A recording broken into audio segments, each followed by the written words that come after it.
Have you ever wondered how to create a stunning responsive layout without headache? If the answer is yes, then this video is for you. In today's video, we're going to dive into Flexbox, and I'm going to show you everything you need to know to create a responsive layout with Flexbox. And we're going to go into a step-by-step process to explain everything you need to know about Flexbox to create a responsive layout. And I hope by the end of this video, you will be able to create your own responsive layout independently. So if you're ready to level up your skills, let's get started.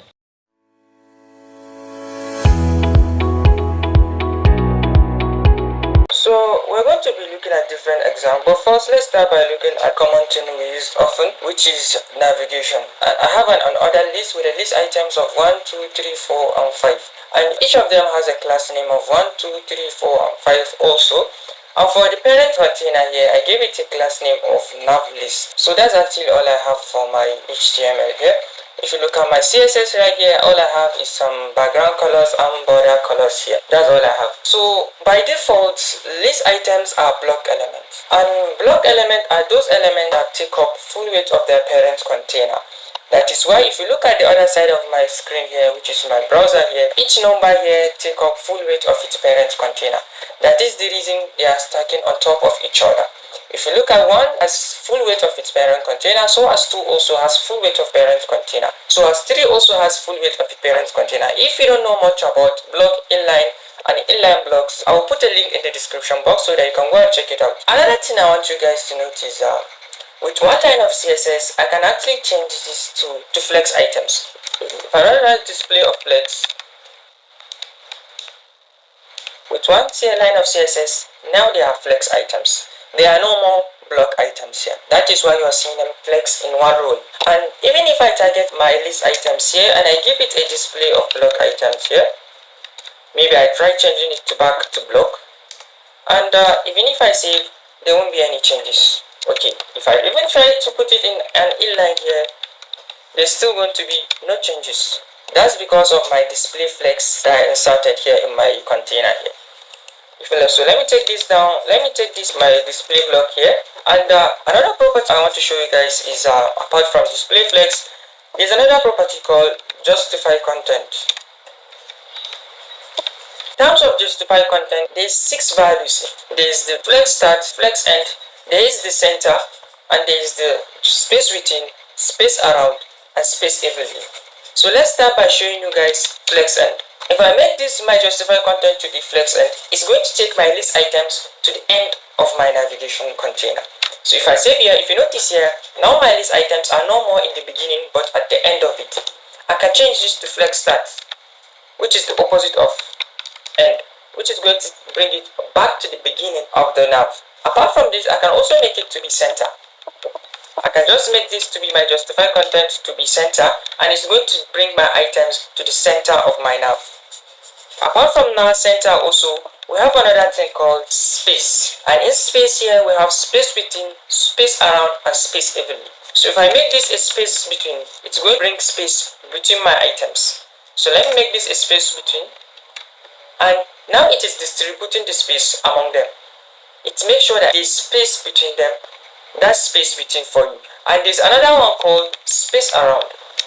So this space around is kind of almost similar to space between, but let me point out the difference between them. If you notice here, in my space around here, I have a space before my number 1 item. And if you look at the end, I have, after my number 5th item, I have a space also. But if I change this to space between, now if you notice in my space between, I don't have a space before my first item, and after my 5th item here, I don't have a space after it. So that's actually one of the difference between space between and space around. Space between actually consume all the space and distribute it to each other. While space around, as the name sound around, it gives space around the items. Even before and after the items, there's going to be space.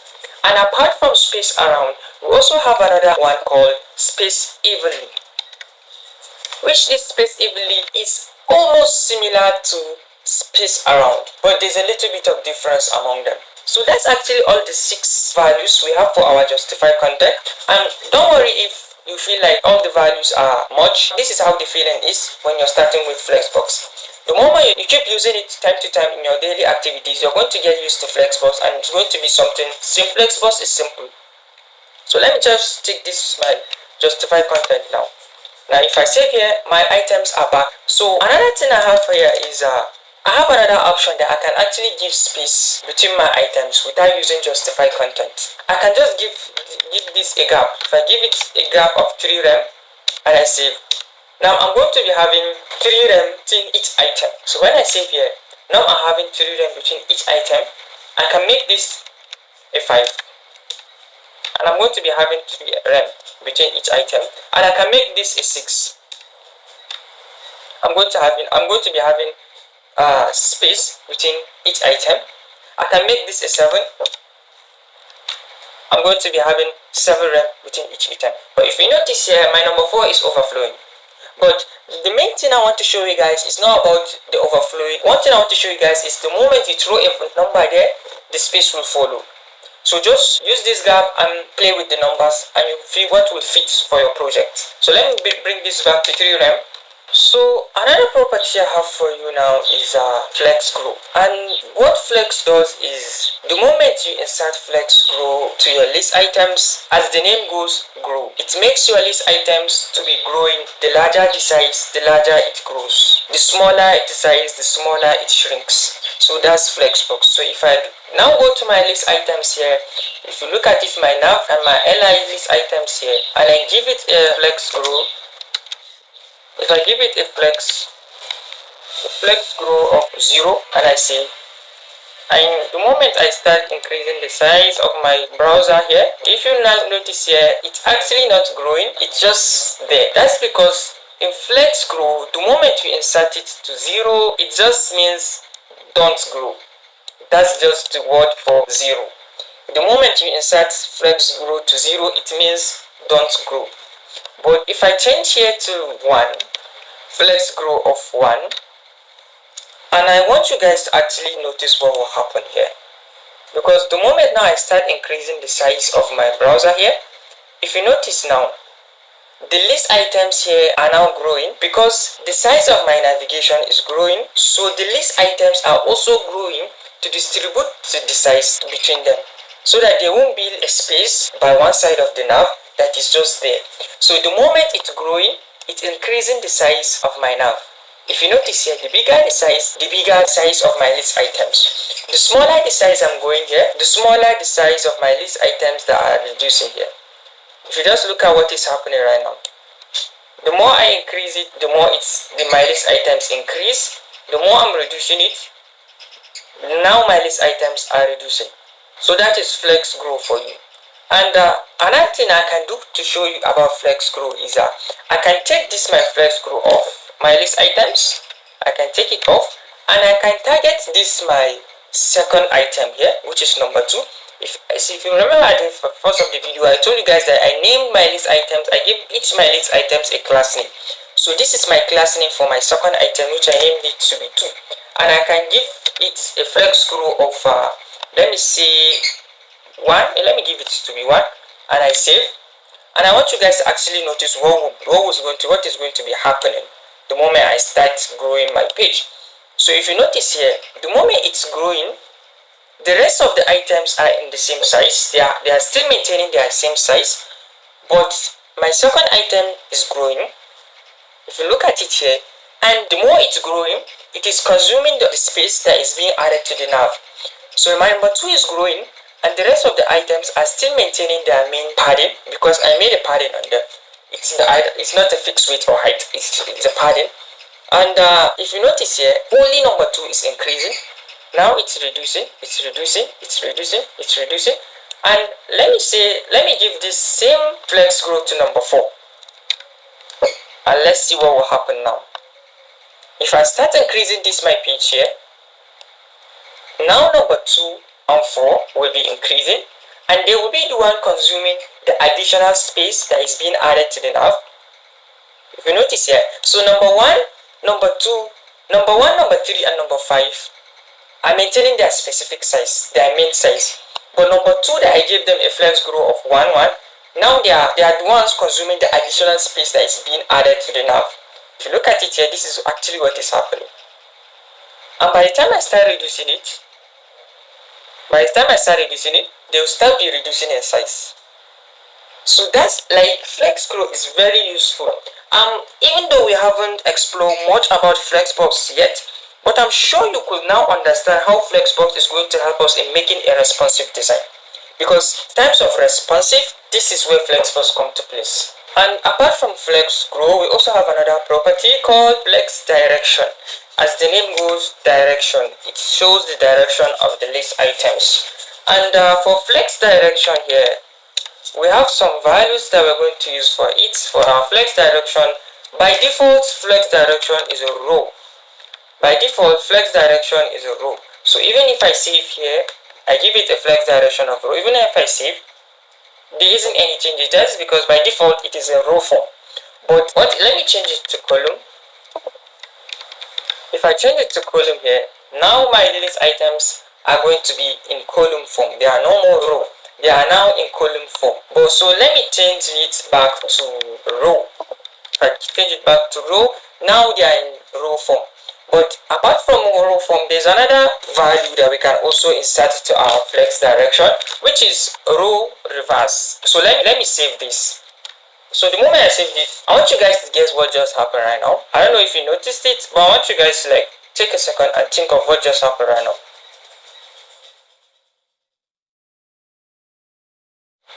If you're not sure what just happened, let me take it back to row again. This is row. This is the default form. If you notice, this is the default form. So let me change it back to row reverse. And I save here. Guess what just happened right now? They moved from the left hand side to the right hand side. But did you actually guess the key points that just happened right now? That is because it started from 1, 2, 3, 4, and 5. But the moment I inserted the reverse, now it is starting from 5, 4, 3, 2, and 1. It is no more 1, 2, 3, 4, and 5. So let me take it back to the row form so that you can actually see it. Now it's starting from 1, 2, 3, 4, 5. But the moment I insert the reverse, it is reversing. Instead of 1, 2, 3, it's going to start from 5, 4, 3. It's reversing from the upper to the lower. So as row reverse, I can also take it to column also. So as column, it's going to serve the same function. So if I give this a column, now is in a column form, which is 1, 2, 3, 4 in its actual form. But the moment I insert the reverse here, it's going to be in a reverse form, which is 5, 4, 3, 2, and 1. That's just the beauty of Flexbox. Just imagine if we don't have Flexbox to make this simple layout. Well, we could have used load property, right? Man, it could have been a nightmare for us. So now let's take a look at another example that I have for you apart from navigation. Another example that we run into it a lot of times. So let me uncomment this. I have a section here with 3 divs. So if you look at my other side of my screen here, I have a card here with 3 divs in it. Each one has a text, which is my first card, second card, and third card. And let me scroll down a little bit. I have some little bit of style here, with padding and background. For this my parent container here, let me give it a display of flex so that I can actually flex it. If I give it a display of flex, now these my items are now flexed. So if I give it a gap of 1 rem, I'm going to be having space of 1 rem. But one of these issues that we face a lot of time is if you look at my 3 boxes here, all of them are having their text in it. But one of the problem we have now is the third card is consuming more space than the first and second card. That is because, as we can see here, the text contained in the third card is more than the text contained in the first and second card. But one of the solutions we have to this now is to give a flex of 1. But the moment I give a flex of 1, if you look at it now, okay, not my section, is to come to my card here and give it a display of 1. Now my items are having the same weight and the same size. But the reason it's having long height is because of the text that my third container is having. And with this flex 1 that I'm having, it's going to make sure that the height is equal, the weight is equal, That is the reason. Even though my first and second card, its text stopped here, but if you look at my third card, its text was going all the way down. So because of just this my third card, it's going to also take my first and second card to also go down. So that means when we use this flex one, it's going to make sure that the width and the height is always equal. That's how the flex one works. But within this flex one, we have three properties that are functioning under it. So this flex one is just like a shortcut of writing three properties. So that's how it works. So let me actually show you these three properties that are under this flex one. The first one is flex grow, while the second one is flex shrink, the third one is flex basis. But let me further explain it in this kind of problem that we're having here.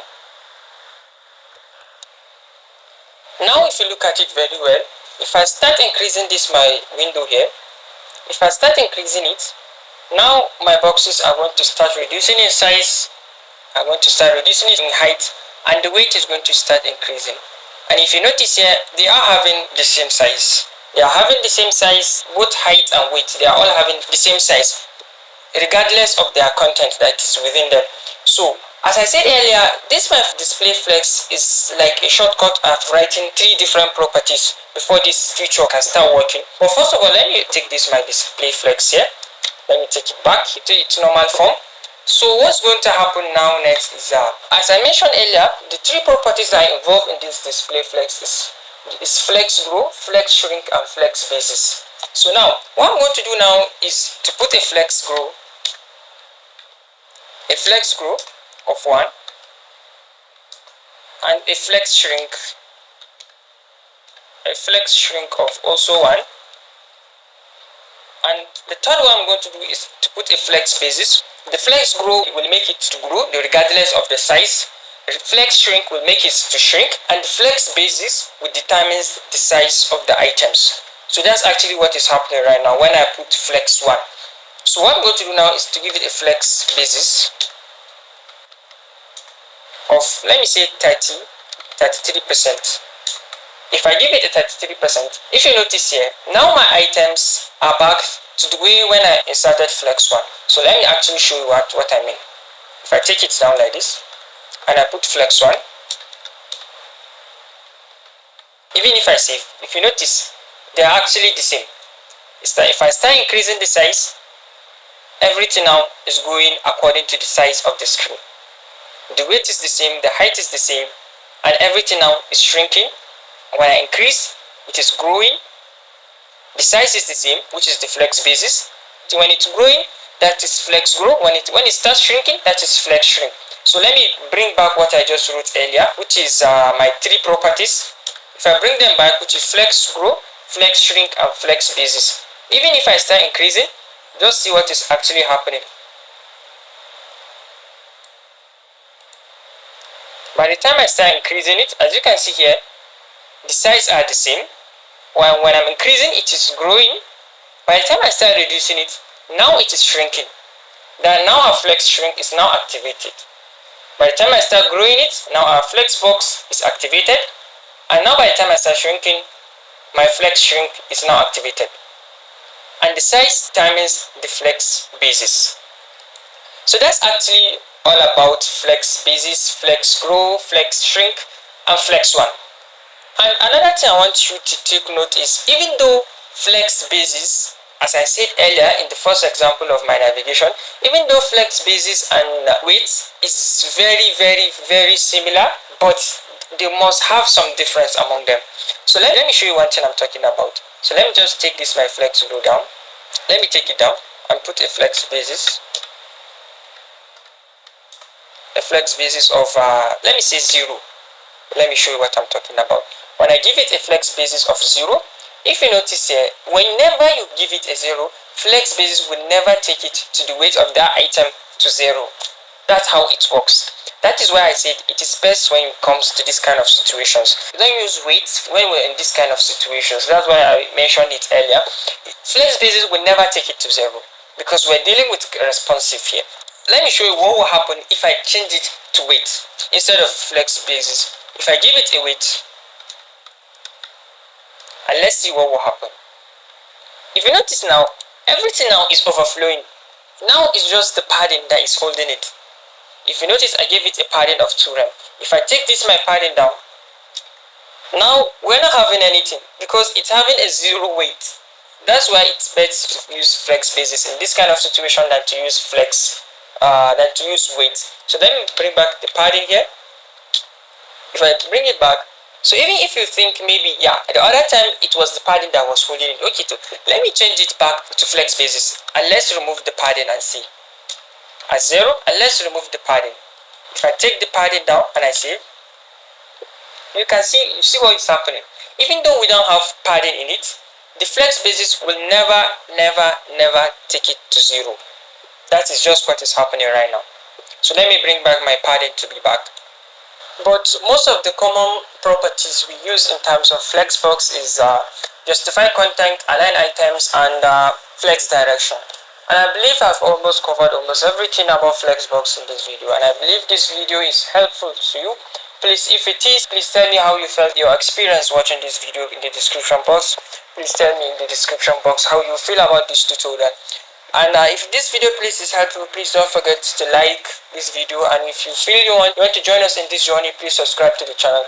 So thank you very much for your time. My name is Bin Mustafa, and don't forget, Code Dev Academy brings you tips, tutorials, and insights in CSS. See you in my next video.